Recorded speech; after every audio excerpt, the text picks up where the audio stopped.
sa lahat. Update lang po tayo sa ating project dito po sa Tagaytay City, Philippines. Bago mag-i-install po tayo ng tiles, makita ko po sa inyo kung paano mag-install ng tiles. 60 po ang lapad niya, ang haba po niya ay 120 ceramic tiles.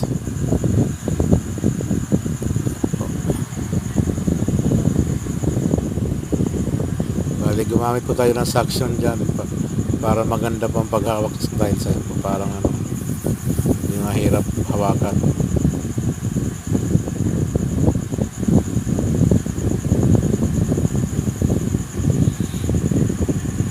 Baka po mayroon sa inyong gusto magpagawa ng bahay, comment lang po kayo.